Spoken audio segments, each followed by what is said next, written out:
В темном переулке Сиэтла под проливным дождем женщина по имени Авелин Грей лежала на мокром асфальте, не в силах подняться.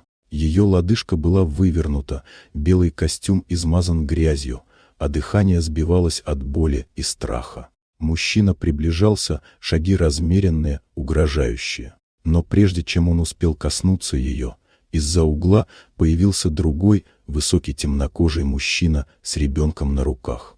Его звали Майкл Картер, бывший пожарный, ныне механик. В его руках спала 6-летняя дочь Эмма, закутанная в желтый дождевик. Услышав крик, он поставил девочку на землю и шагнул в переулок. Одного взгляда хватило, чтобы преследователь отступил в темноту. Майкл помог женщине подняться и отнес ее к себе домой, маленькой квартире в старом кирпичном доме на окраине Сиэтла. Он укутал ее в одеяло, дал теплый чай. Эмма наблюдала из дверного проема, прижимая к груди плюшевого кролика. На лице ребенка не было страха, только серьезность, свойственная тем, кто слишком рано понял боль потери.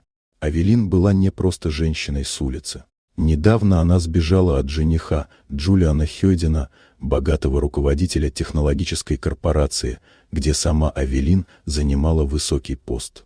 Он пытался заставить ее передать важные активы компании, а после отказа поднял руку. Она успела вырваться, прихватив ноутбук с доказательствами его махинаций.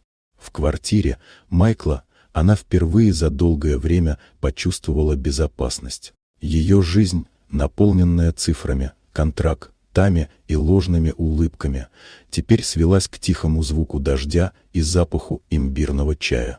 Эмма подарила ей рисунок: 3 человечков под радугой, себя, отца и женщину с кудрями. «Пустое место, — сказала девочка, — всегда ждало кого-то. Теперь оно принадлежало Авелин». С каждым днем ее нога заживала, и вместе с этим заживало то, что внутри. Она помогала Майклу готовить завтрак, смеялась, когда блины подгорали, и впервые чувствовала себя нужной. Позже, когда Джулиан и пресса нашли ее, Авелин вернулась в офис, чтобы поставить точку. В деловом костюме, хромая, но твердо стоя на ногах, она разоблачила бывшего жениха, представив доказательства его преступлений. Отказавшись от должности и акций, Авелин ушла, не оборачиваясь.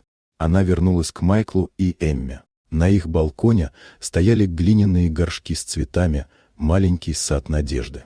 Там, среди земли и солнечных лучей, Авелин почувствовала, как ее жизнь пускает новые корни. Вместе они основали проект «Дом Эммы», место, где женщины, пережившие насилие и предательство, могли начать заново.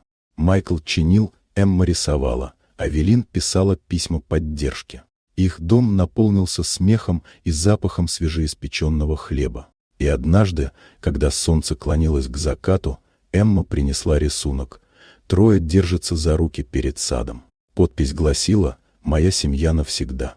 Авелин улыбнулась, чувствуя, как тепло и тишина Сиэтла становятся ее новым домом. Она больше не бежала, она, наконец, принадлежала. Вот такая удивительная история. Дорогие друзья, напишите в комментариях, откуда вы смотрите это видео. А если вам понравилось видео, поставьте лайк, а также подписывайтесь на канал, впереди еще много интересного.